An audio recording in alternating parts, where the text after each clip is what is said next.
Following the Lakers signing a new center, that being Trey Jamison III with a two-way contract, waiving Quincy Olivari while doing it, probably their most well-liked two-way player by the fanbase of course, and definitely has become a bit controversial, it might be indicating that they're going in a different direction with their center rotation.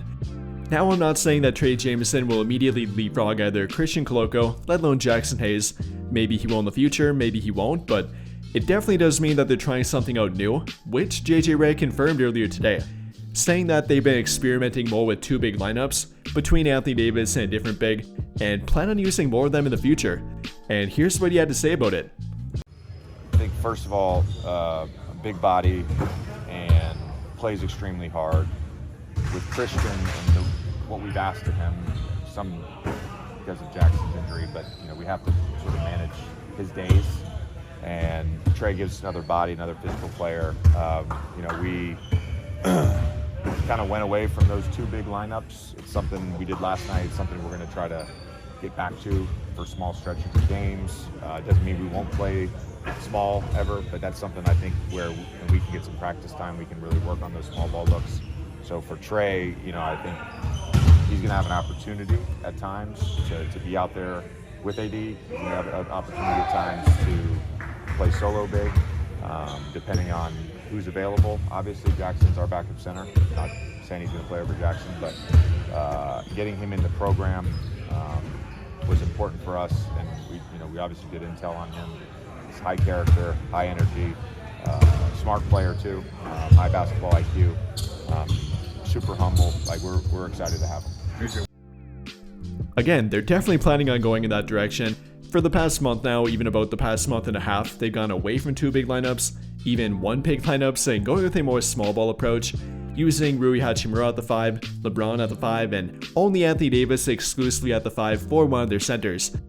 But apparently that might be changing, going in a different direction, signing a new big man, having all three of their two-way contracts being frontcourt players, and trying to add to their frontcourt in general.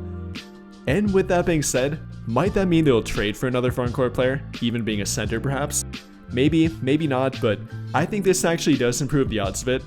And with their rival, the Phoenix Suns, making a trade for a center lately, that being Nick Richards, a guy they've also been linked to, or now were linked to, I think it might be possible, and I think they actually might be trying to do it, or simply evaluating it before the trade deadline.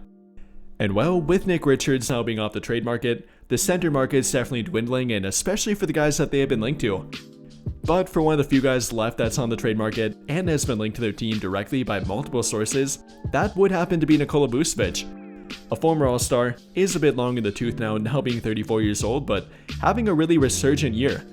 And with that being said, he has been linked to their team by multiple sources, one of which being Evan Sidery of Forbes, saying that the Lakers and Warriors are viewed as the strongest trade suitors for Nikola Vucevic, then by Brett Siegel of Clutch Points, saying that the Lakers, Warriors, Pelicans, and Pistons are among the teams showing interest in him.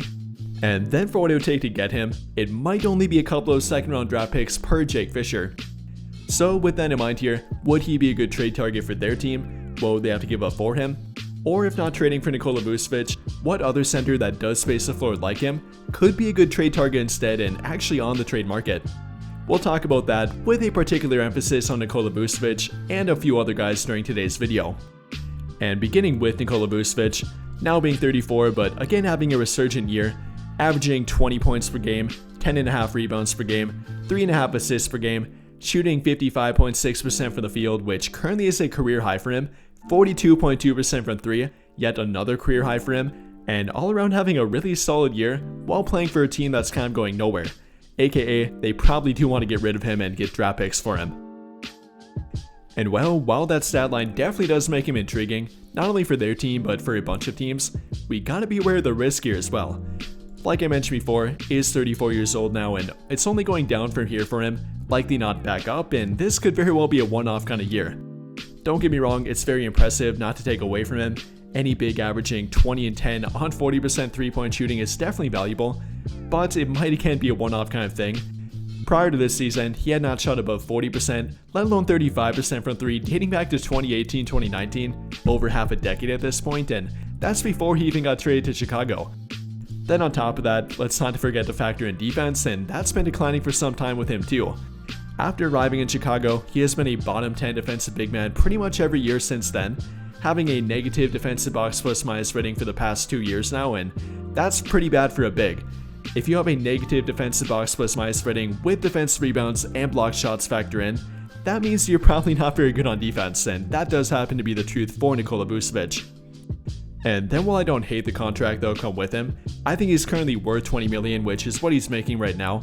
It will be a risk for next year when he's making about $21.5 million, and then simply matching the contract through a trade will be a bit difficult.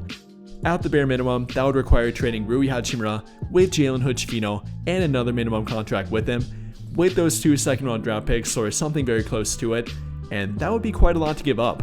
We're talking about more of a rental here with Nikola Vucevic, a guy that's definitely declining and will decline further after this year, so they definitely have a limited window with him, and plenty of risks that will come with him too.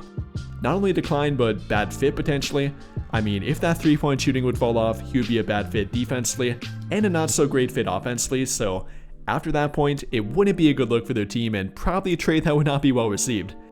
I mean, time and time again, we have seen guys that they have traded for that shoot really well on a different team, only to come to their team and not shoot well, especially in regard to 3-point shooting. I mean, take a guy like Malik Beasley for example. After arriving to their team, his 3-point shooting went down, not at a terrible rate and only about 35%, but even that was enough to cause fan outrage and to not remember him so fondly. So take that again with Nikola Vucevic and probably the same thing would happen. Again, definitely not saying it would happen or hopefully it wouldn't happen, but it definitely is a possibility. And if combined with bad defense, not good 3-point shooting, what do you really do with him on their team?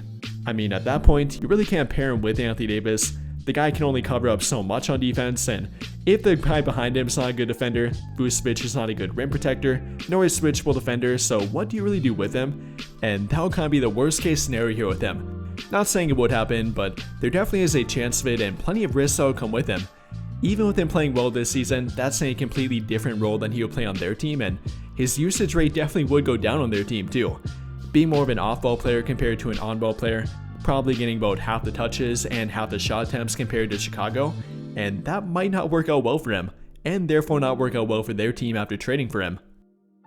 So overall, in theory I think it could work, if the 3-point shooting would stay that way, if the defense wouldn't get worse, and then he'd bring good rebounding, good post ability, good passing, and simply the guy that he has been for the most part during the past 10 years now, I think it could work. But though the risk and what it would take to get him, trading Rui Hachimura, draft compensation, with a minimum contract or 2, I don't think it would be my favorite center trade to make, and probably not the one I would make if I had the choice, which obviously I don't, but probably wouldn't be my favorite trade, probably not the one I'd go with, and I think I'd look for more of a bargain option, a guy that they can pair with Anthony Davis but wouldn't have to give up as much for through a trade, and one that might be a bit more worth it without the risks that would come with it. But with that in mind here, who could that player be, or what kind of player would come with less risk compared to Nikola Vucevic? Well, take a guy like Kelly Olynyk for example.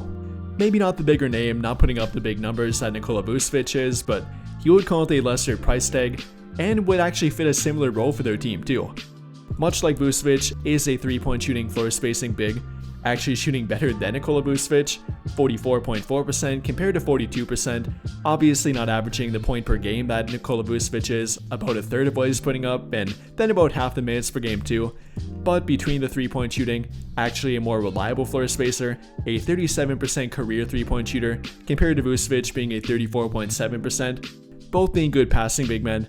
Kelly Olynyk averaging about 2.2 assists per game this season in only about 15 minutes per game, a solid rebounder, and then around an average at best defender, but much like Nikola Vucevic, that's not a whole lot different.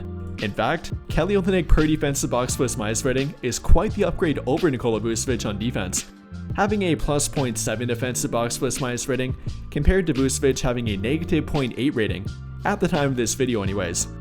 And no, I'm not saying that Olynyk is by far the better player, by far the better defender or anything like that, but I think he would fill a similar role for their team, and they could get him for much less through a trade. They would not have to trade Rui Hachimura if that's a problem for them or for any of you. They would not have to do that. They could instead trade Gabe Vincent, which a lot of fans want to do anyway, so I'm sure they'd be open to it. Trade Gabe Vincent with a minimum contract, probably a second round draft pick or 2 with him, and then they could make that trade for Kelly Olynyk.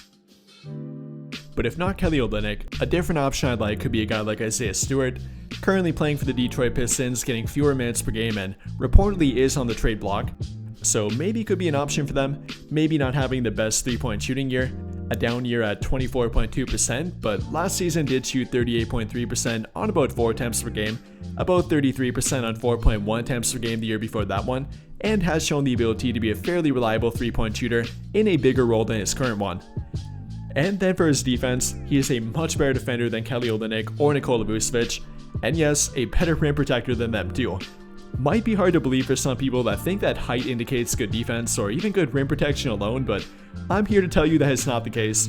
Isaiah Stewart's a much better defender than them, whether you're talking about defense or simply rim protection in general, blocking 1.3 shots per game, or about 2.5 of them per 36 minutes, playing really good defense, good switchable defense, tough defense around the rim, being a really physical guy that loves playing defense, and definitely would be an upgrade over those two in that regard.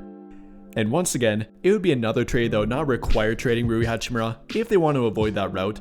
They could instead trade Gabe Vincent with Jalen Hood-Schifino and one more minimum contract with them, plus a few second-round draft picks or maybe a protected first-round pick, and could make that trade happen. Or instead a tinier option, at least in regard to salary, could be a guy like Duop Reath, who I've mentioned quite a bit, so I won't talk about him too much, but they could simply trade for him with a minimum contract and a second-round draft pick attached with it, and they could make that trade happen. Yet another 3-point shooting big man, shot about 35.9% from 3 last season on high volume 3-point shooting, about 7 attempts per 36 minutes, so plenty of options on the trade market between the 4 of Duop Reath, Isaiah Stewart, Nikola Vucevic, or Kelly Olynyk. And again, it does not simply have to be Nikola Vucevic. I don't think he would be a bad option, but maybe not the best option between what it would take to get him, his aging and decline over time, and then the contract and the potential risk after that. I'm not sure I'd love it, I wouldn't hate it, but not my best and overall favorite trade target, even if we're only talking about a 3-point shooting big. And no, I'm obviously not saying they have to trade for a 3-point shooting, floor spacing kind of big, but I think it would be beneficial for their team and think they might be looking into it. I think Redick would prefer that. It would make life easier on him when trying to create 2 big lineups. I mean, it would definitely help if they get back Christian Wood, that would make everything a lot simpler, but that's not a guarantee, and they might have to find it through a trade rather than with Christian Wood, or anybody that's currently on their team. And with that being said, what do you guys think?